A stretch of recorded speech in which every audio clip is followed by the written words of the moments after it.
we'd love to welcome you to Citizens Climate University. It's a weekly webinar program on citizens' climate lobbies that provides CCL supporters like you and I with access to in-depth training opportunities on topics related to climate change and effective climate advocacy. I'm your host, Brett Cease, and tonight's topic is on focusing your Grasstops outreach effectively. One of the most critical elements we know of building political will for the Energy Innovation Act is spotlighting the support for business, civic, and faith leaders in your local district. So tonight we're going to be joined by National Partnerships Coordinator Stephanie Doyle and others in a training that's going to help you personally research your member, find major employers, focus your Grasstops outreach, and prioritize the community leaders important for your member of Congress. So along with Stephanie tonight, we're going to have stories from the field in terms of Ben Pendergrass, CCL's Senior Director of Government Affairs. He'll share some reflections on what has worked well with Grasstops relationships being built for members of Congress. And then we're going to, at the end, put all of this together with a story that features the amazing work that North Carolina's Asheville group, with the leadership of Steffi Rausch and Donna Du, their Southeast Regional Director, have really helped spearhead. You may have heard of the 99 Bottles of Beer on the Wall campaign. They're going to tell the story of how that all started and the effect that it's had on one key industry with one key member of Congress in their own district. Our agenda tonight is straightforward. We're going to first just zoom out and talk about why use Grasstops in the first place. We'll then pass to Stephanie and we'll show you how to research influential people. We'll have a chance to discuss how to research impacted businesses as well. Again, then highlighting those examples from the field and then closing with some ideas for how you can bring that Grasstops message to your member in Congress or in district. And with that, I will just start by mentioning this. So one of the great resources that we have at our disposal that we've worked with for many years is Congressional Management Foundation. Their work really essentially focuses on offices in Congress. They've been around for over 40 years and done surveys with actual members and staffers on both the House and the Senate side. And what these polls continually to show is that our voices make a difference in engaging Congress and in bringing Grasstops leaders to the forum and to the table. We can help shift the dial on this critical issue. We use the terms grassroots outreach and Grasstops engagement. And it might be confusing somewhat to really think through what each of those means. So again, just to kind of clarify, tonight's focus is on the Grasstops. And when we say that, we mean really those people in the community that have many possible connections, that are often large employers or have a large associations or figureheads in terms of faith backgrounds, you know, representing congregation or representing a whole city or local government, and have a large footprint within that community. So we've reviewed Grasstops and why they're important, and I'm going to pass the baton to Stephanie here in just a moment. But as the key central message for tonight's training, we're focusing your outreach because we want to streamline your time and resources. We know that doing research ahead of time will help your team find ways to connect with your member, be strategic in highlighting voices that will be most persuasive and really targeting those with the limited time that you have, and be able to create a more methodical approach to balance those priorities.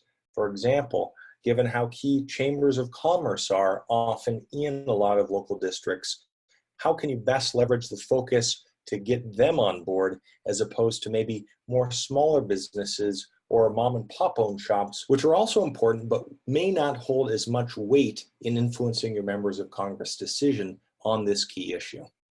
Thanks, Brett. Hi, everybody. I'm Stephanie. I work in the DC office, and most of my work is doing outreach to other organizations and sort of all the groups that you guys work up the ladder to me.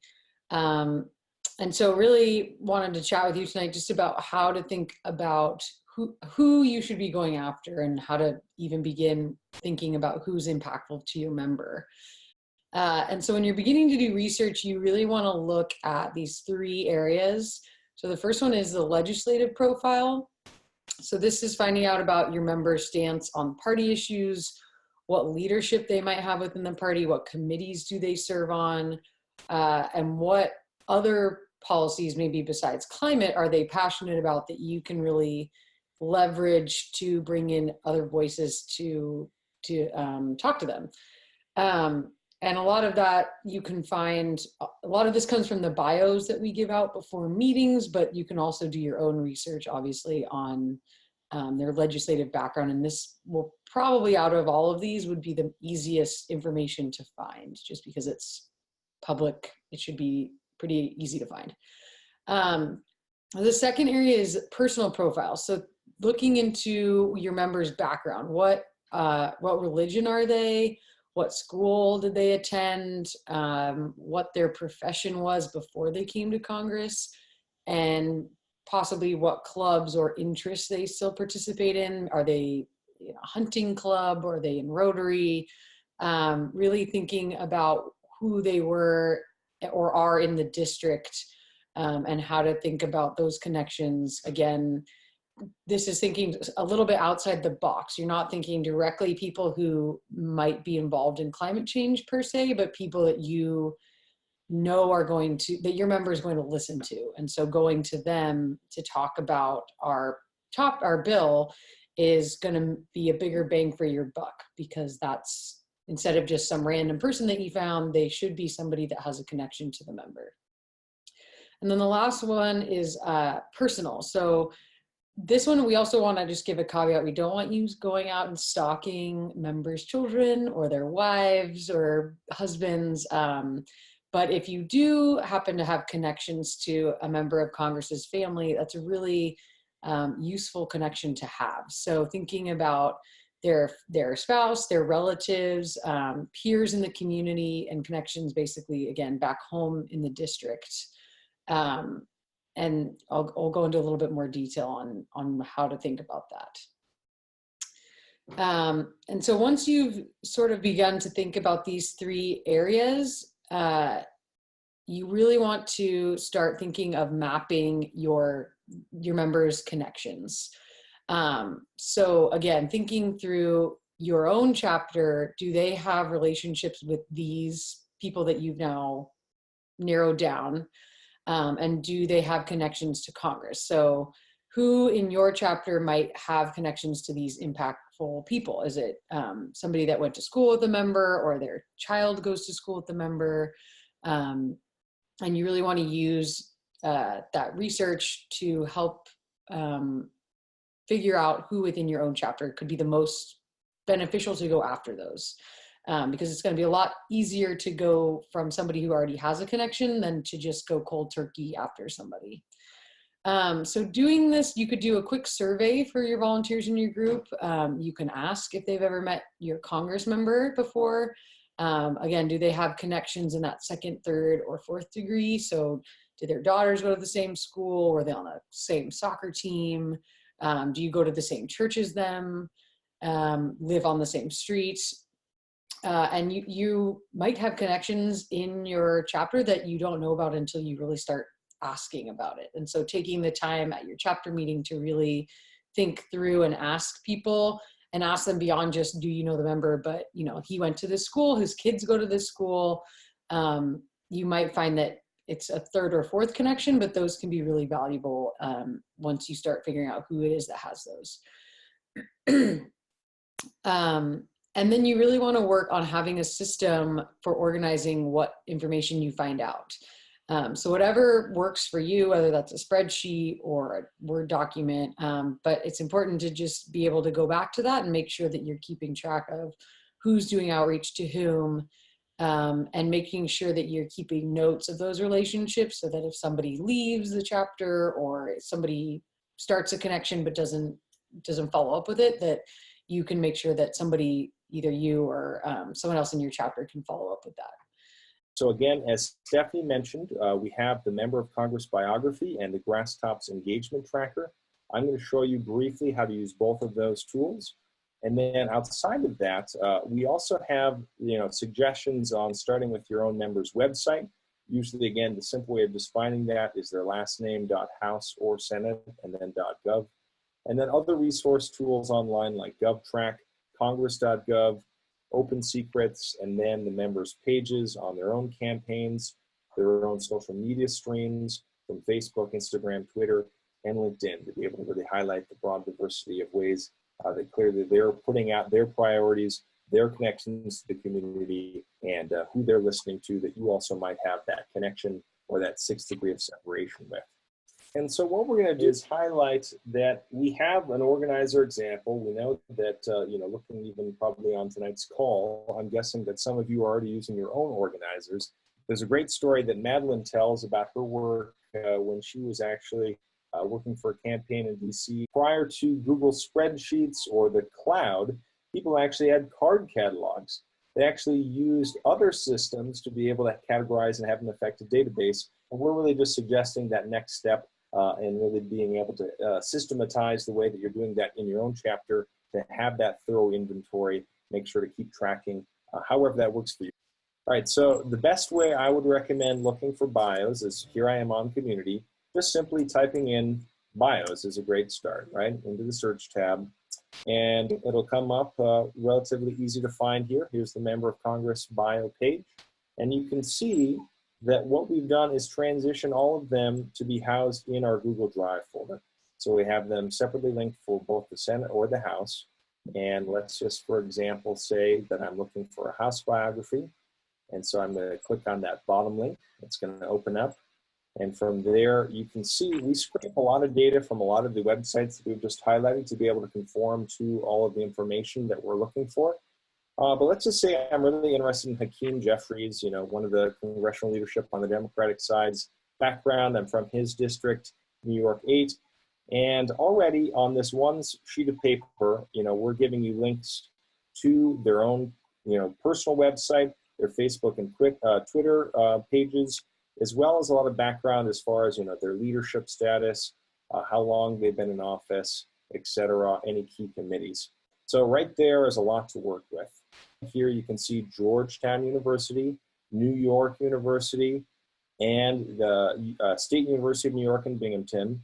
So being able to highlight all of those.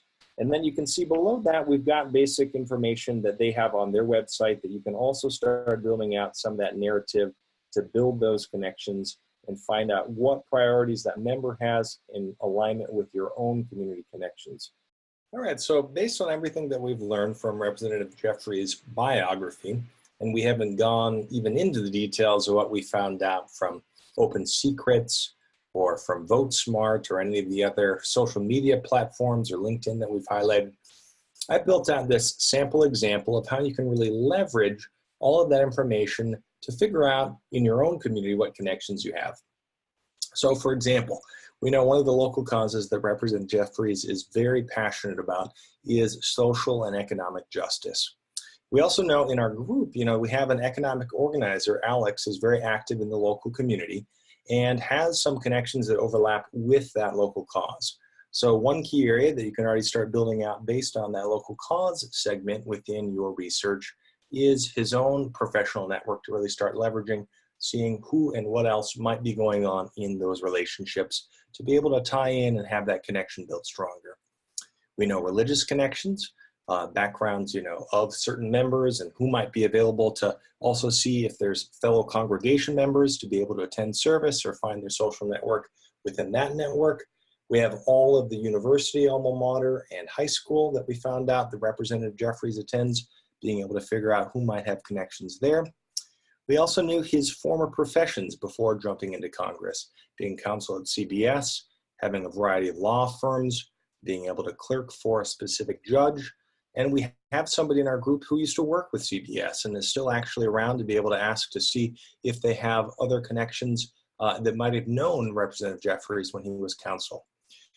You can also see here the key staff connections that you might also be able to look up on LinkedIn to see who in your network might know Mr. Coleman, Mrs. Litvak, etc.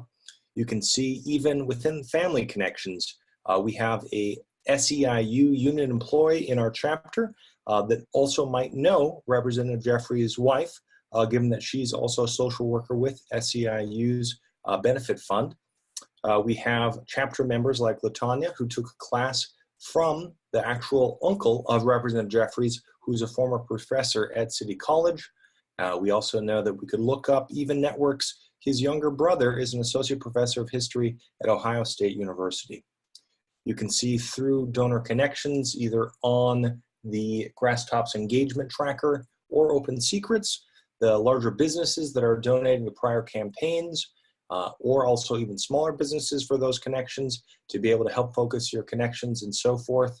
And Stephanie's going to talk about this in a little bit, but what you can do is even start a tab for each industry or areas that are key endorsers and supporters for that representative and start building out those organizational contacts for each of those sectors. The last thing to also highlight is that as new members come in, especially if you're able to ask them their own connections, those key questions, have they met the member before? Do they have connections with other members? It's a great idea to start tracking their own responses to help you plug in to your overall notes and spreadsheet of that actual database and organizer, what connections they might have if you've been in touch with them to help continue to leverage and build out those connections.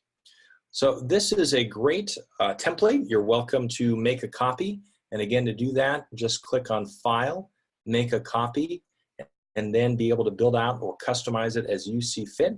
But again, a really helpful way to start you keying in on those connections in your own district and who in your group might be able to have that network and build out your larger advocacy map of social networks. I'm just going to show one other thing, and that is the Grasstops engagement tracker. So if you're interested in also seeing if your chapter is a part of a larger district with other chapters, if there are efforts already being made to reach out for community leaders in that chapter or that larger district, go to the Grasstops engagement tracker. You can do that by, again, going to Community, and then under the Resources and Training tab, going over here to our Tools area. Under Tools, since it's a tool, you can see there's a short link right there, right to the tracker, or you can find it also on our general All Tool page, and then scroll down from there. And the thing I want to show here that a lot of people might not be aware of with the tracker is that as it loads, you can see that there's a whole tab about Member of Congress connections. And so what that's done is pulled a lot of the other information that we've talked about onto a database that essentially highlights a lot of information. So you can see, in my case, I'm Kentucky 06. All of this, again, if you click in the Grasstops tracker to MOC connections, you can then go specifically to all of these drop downs in the connection types. You can see recent lists of who has donated to the campaign. You can see recent lists of major businesses in your district. And this is a really key area to be able to kind of highlight and structure strategically your outreach, right? And I think the key trade-off for me is this in focusing your outreach. If we all had infinite amounts of time, we could be really successful because we'd reach out to everyone and we'd eventually get a hold of everyone and we'd feel really good because we get everyone signed on. But the whole point of the webinar tonight is that we realize that you are constrained with your own time and resources. And so these tools are hopefully going to be able to help you narrow down what's going to be the easiest or best or most promising leads based on how you can also use that to effectively influence your member. All right, so I'll pass it back to you, Stephanie. Let's do part 2 of really thinking about how we can also not only do research, but actively recruit impacted industries and district. Yeah, so this one is a little bit different than the first one. So the first one is really focused on people that the member is connected to, that they listen to, that they have some emotional connection to.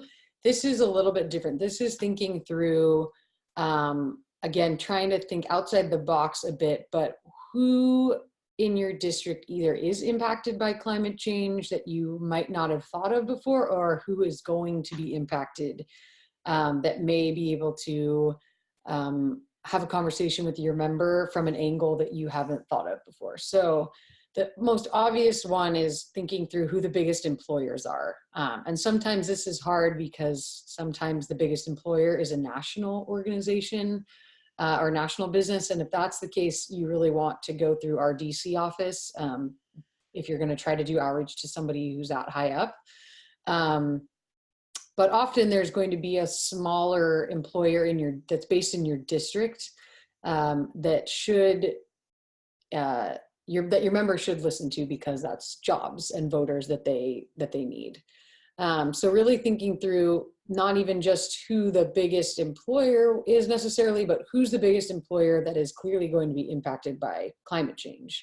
So maybe the biggest employer in your district is an automobile company, but the second biggest is an ice cream company, and the ice cream company maybe uses water or something that is a little bit more outside the box that may make them more receptive to your message, but they're also still a useful voice because they employ so many people in your district. And these ones will probably, the same way you have to make a connection with a person from a personal level, these would also be something that is probably going to take some time to get to have a conversation with somebody about climate change and how they're impacted, and then about the bill, but they'll be worth your time if you can get them to a place where they're willing to have that conversation with the member. So the other topic, or the way to think about this, is what are some of the unique impacts that are in your district or your state? And I feel like so many of you all know your districts and your states so much better than we do, which is why we're not telling you to go after an exact company or an exact industry, because it is so state and district specific. And those are the ones that really make the biggest impact on a member, because they love stories, they love relating things back to their district. So a couple of examples, skiing, the ski industry has been really impactful in helping move members in some of those red Western states like Utah, because it is a very lucrative industry, but also they're very directly impacted by climate change. But then another one that I recently heard was that somebody lived in a town or a district that has a lake, and the lake was having a lot more erosion because of, I don't know if it was all sea level rise, but it was sea level rise and some more precipitation that caused them to restrict the speed that boats were allowed to go on this lake, which ruined a water skiing company's business. They can't go super fast on the lake anymore because of climate change, and now they're losing business. And so that's a really unique story that a member can relate to, because it's something really close to them in their district. And it's also something that's a little bit outside the box that gives them not just something that they can then find a reason to work on climate change, but it also may help them have a conversation with other members if they can tell something that's from their district and from the heart. And then again, just thinking through what industries maybe aren't impacted today, but are going to be down the line. So using some of the data of predictions of climate impacts that's coming, and really being creative and thinking through some of these industries and trying to form relationships and further the conversation there. And yeah, just to remember you also want to try figuring out, once you think through these, think through who in your group, again, may have connections to those, because it's going to be a lot easier than going just cold turkey. Sometimes that may be worth it, but it's definitely going to be a lot easier if you have an existing connection to someone. Thanks so much, Stephanie. And I think kind of putting this together, we actually have Ben parachuting in here. As we know, is CCL's, one of CCL's senior directors of government affairs, has a lot of experience in years, really decades on the Hill as a staffer and working for different organizations. And so we asked him to really kind of reflect back and pass on, what his advice might be from that time. And he had 4 key messages here. Each of them are about a minute long, but they really resonate with what we've already been talking about: the importance of research, the importance of recognizing the relationships that you have in your network and helping make them matter, the importance of bringing trusted messengers from the Grasstops community, and also never underestimating the power of storytelling. So let's hear what Ben has to say, and then we'll keep going.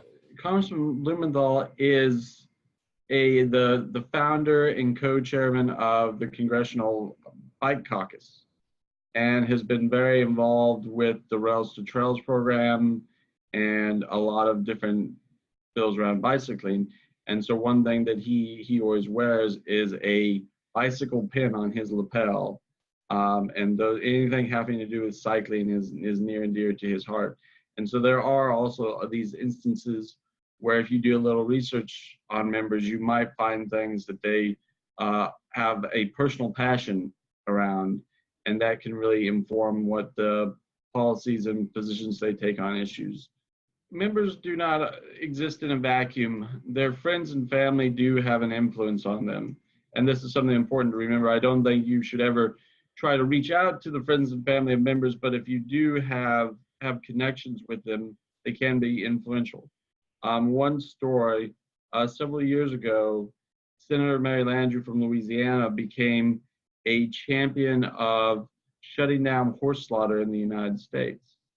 And the reason she became a champion of that was quite simply her daughter was an equestrian and saw a documentary on horse slaughter in the United States and went to her mother and said, "Mommy, I want you to stop them from killing the horses." And there was no great in-depth policy look at it. It was, she had this request from her daughter and that spurred her to make an effort to end that practice. A great example when I was working on the Hill, watching a Grasstops leader influence my former boss, was when a archbishop from the Philippines came to talk to him about a historical bell that had been taken from the Philippines during right after the Spanish-American War and the occupation of the Philippines, and the bell had been transported to the United States and was in a museum over here. And my boss, being very Catholic, basically directed us right off the bat to do whatever we could to be helpful to the Archbishop. And what really mattered was that particular messenger, being a high-ranking official in the Catholic Church, mattered a whole lot to my boss, probably more so than the issue itself. And so I think it's a good example of sometimes the messengers matter, and when it's coming from somebody, a trusted or respected source, that can matter a lot to a member, whether or not it's a former businessman and businessmen coming to talk to them, or somebody he respects in a religious order, or somebody from an organization that he was a member of or has worked with in the past. That messenger can be very important to change minds on an issue. I think a good example of using a story and an example of how it connects to the district to getting a member on board with something is many years ago, I was working on issues revolving around trails and the lack of trail maintenance on national forest land. And this was a major issue where trails were becoming impassable for recreational users. And to demonstrate this, we had a member of a constituent of a Wyoming congresswoman took the legislative director of that office out on a trail ride to actually show him the condition the trails were in and how bad they were, what bad a shape they were in. And the trees were down. And from that actual demonstration of how it was impacting the district and the state, that turned into a bill that eventually passed and became one of the major pieces of trail legislation of the last 15 years. Well, it's great if you can take your member out or some of their staff and show them the impacts of climate change in the district. You can also bring that to the office in the form of stories. Really paint a picture for the member or staff, what you're seeing and how this is impacting every day, and that can really be brought to life with a good story. Oh, right. So I think really resonating with the themes you've already talked about, some specific examples of how that has affected members in the past, really key to see that the work that we're doing does have that ripple effect and that impact. So thank you, Ben, so much for sharing that. And let's go to the third and final element of what we're talking about tonight, which is we've done the research, we've done the outreach, we've gotten these connections established. What do we actually do with it? And I'll pass it back to you for that, Stephanie. Thanks, Brett. Yeah, so I think before I start talking about these 4 different things, it's important to remember that endorsement for the bill is great and wonderful and should be what we're aiming for. But in some cases, having a relationship is going to be better than an endorsement, and having a an organization or a grass top think really highly of CCL and respect the way we work is going to go even further than an endorsement, because members take into account people's opinions as well. And so sometimes if you can't get an endorsement, just think, I just don't want you to be frustrated that all is lost and that's not going to be helpful, that there are lots of ways to still use grass tops, even if they're not willing to be explicit about an endorsement. And on that same note, being able to take someone into an office and have them say, I support carbon pricing, or I support action on climate change, those are really valuable messages to bring as well, especially if they're from the right messenger, like Ben was talking about. And an example of this was a few years ago, Danny and I went on the Hill with a representative from Unilever, the company. And while they weren't ready to endorse a specific bill, he did say, I'm happy to go with you to offices and say that we support carbon pricing and we support anything that greens the grid. And this is one example of that. And so we went to some offices and talked to their members, and that message was just as powerful as them coming in and saying they supported a bill, because they're a big employer. And having them with us in the office, it gives us respect and clout that then we can go back and leverage later on. So just wanted to clarify that you shouldn't get frustrated if at first somebody's not willing to endorse a bill specifically. You can still really get a lot of use out of their commitment to helping us. So that being said, endorsement is a really great option. We obviously really want people to endorse the bill specifically. And this is preferable if you can get that to carbon pricing generally. But again, that is also a helpful message. And so an endorsement can be just them signing that online on the energyinnovation.org and submitting it through there. And then just a note to mention that we've moved on to all the endorsements are stored online. So make sure that you're getting someone to fill out on the website, like I said. And we no longer collect endorsements for climate action or for fee and dividend. We're specifically collecting them online for the bill. But again, you can still use endorsements that are for carbon pricing more generally. You just should still aim to have them join you in the office if they're going to do that. So the second one that can be really useful if you get somebody who's willing to endorse is having them phone call your member. So this is obviously a little bit harder to follow up with, because somebody can say, oh yeah, I'm going to call. I know Bob really well. I'll give him a call. But it's still a really good ask that if somebody doesn't really want to make a public statement, but they're willing to put in a call to the member directly or their staff, you should absolutely take them up on that. Again, even if they're not willing to explicitly support the bill, you can say, would you be willing to just call and say, you should really listen to these citizen climate lobby folks. I think they have some valuable information, something along those lines where the member is getting validation for CCL as well as the bill through that endorser or potential endorser. And then raising the bar, the top thing that you really, really want to be aiming for with these endorsements is getting them to join you for a meeting. So I think a lot of the time we've mistaken that getting a letter and an endorsement means you're done and you can brush your hands off and you don't need to worry about that person anymore. We really want to be forming relationships with these people that we're going after and these groups, because them coming to meetings with us and coming to meetings with us more than once, that is really the most valuable thing that we can do. And the reasoning behind this is you really want to show that the support for this policy is coming from a wide range of groups, a wide range of people. If it just becomes known as the CCL bill, or if a member's only hearing about it from CCL, that is not gonna give them the backing that they need to know that it's something they should support. So really being able to bring in Grasstops leaders with you to a meeting is a really impactful statement that you can make. you want to aim to get a face-to-face meeting with the member, of course, as we always try for, but getting a staff member or a staffer within the office is just as impactful. And you really want to try to train them if they're up for it to talk through how we run our meetings. Some people don't run their meetings like we do, and explaining our process,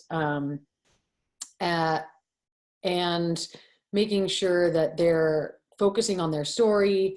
And if it's somebody who's the head of an organization, or they represent a wider range of constituents, that's really powerful, because then that one person sitting in the meeting with you, to the member, they're showing that they're representing a much wider group of people and a wider number of voters, which is really what the member is concerned with.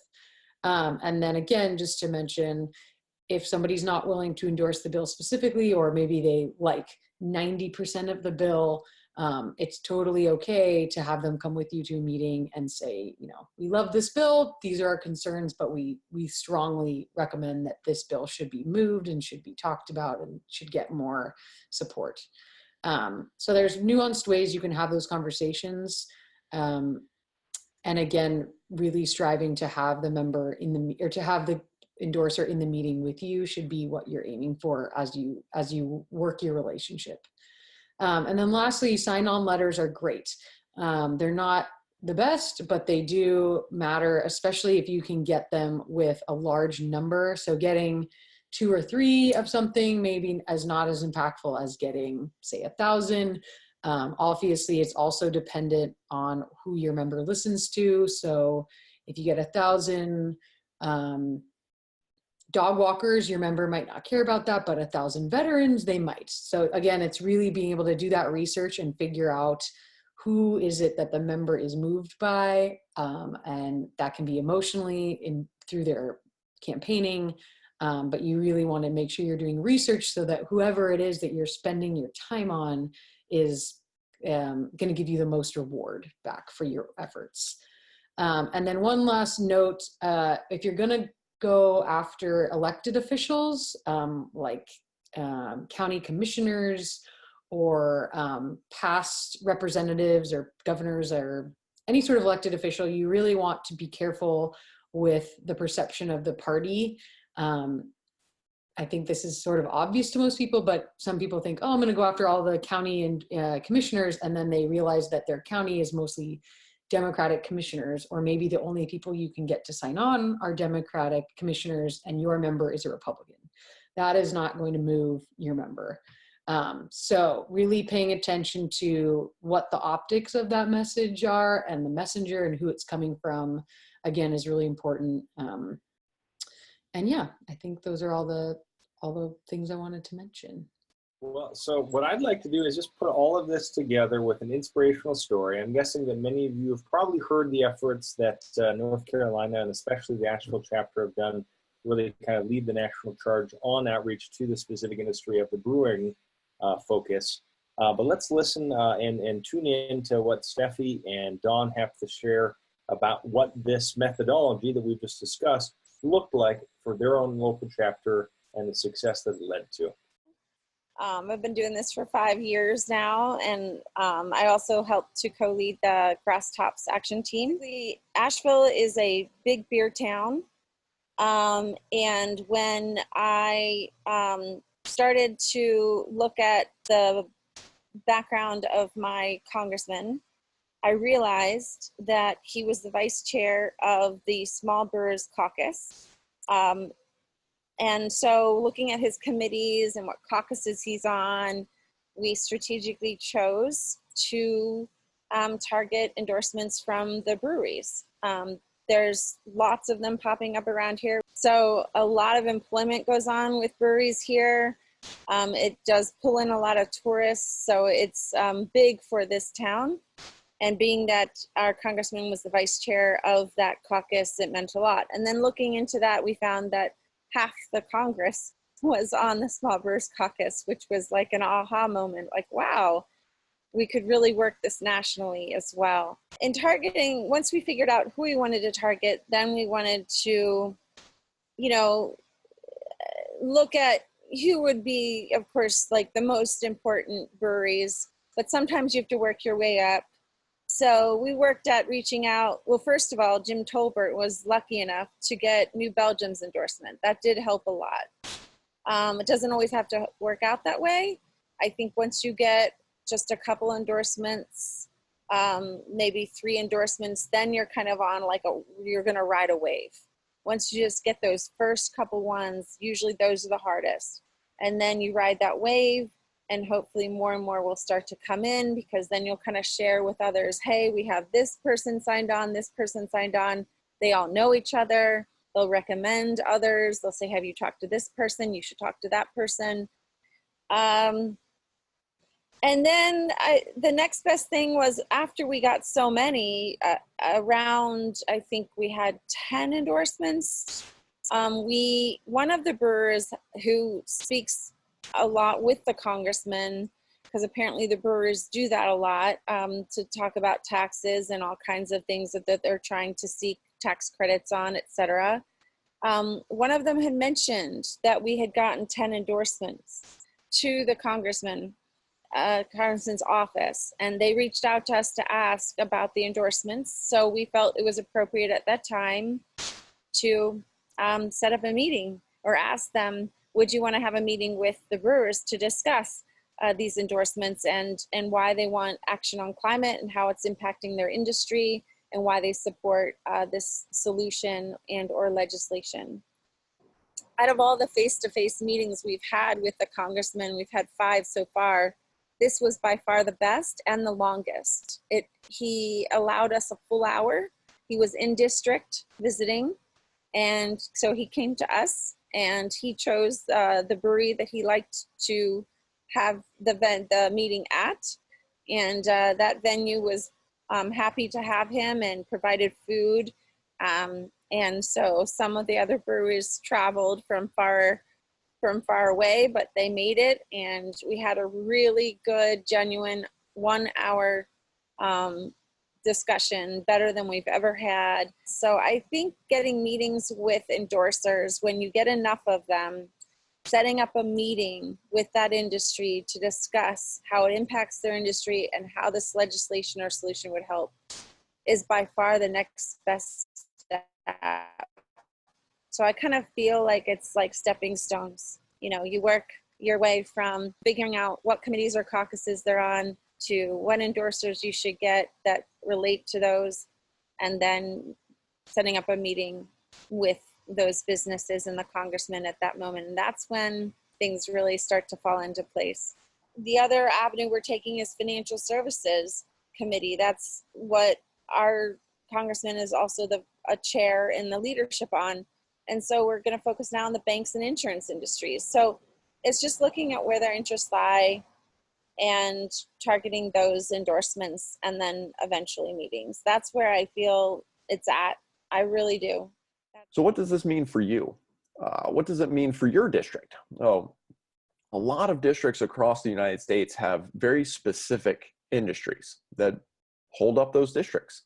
Let's think about out in California, like the San Joaquin Valley and all of the nut groves out there, specifically the almond trees.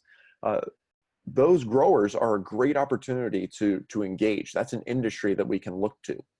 Another option is in Florida. We think about the citrus growers, the orange growers.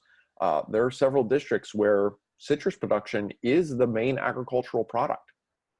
And so when you have that type of single industry that really sustains a single district, you've got a lot of power there. You've got a lot of opportunity in engaging those folks, engaging those business owners, and bringing them to the table so they can share their stories with their member of Congress. And that's what we can do in terms of moving these members so that they see the impact, so they are hearing it, not just from us, but from the folks that are actually on the ground, who are the main drivers, main economic drivers of those districts. The more you can bring in those type of voices, the stronger your voice will be, and the more trusted a voice you will be in Congress, and specifically to your member of Congress. All right. Thank you, Don and Steffi. As a quick review, conducting your research on your member and taking notes to track relationships is key. then targeting local outreach to major employers and their economic impacts to really tie that story together with who your member should be listening to. And then lastly, really being able to find ways to highlight your Grasstops Leaders message to your member and bring them along with you is really the key focus for tonight. Would you recommend sharing this with anyone that couldn't make us join tonight, and sharing your successes? And the best place to do that is the Grasstops Engagement Action Team. You can find that URL here. It's active. Steffi, who we heard from just recently, and the wonderful Todd Elvins co-lead that. They're always looking for other people that might have, more information, more suggestions, more stories.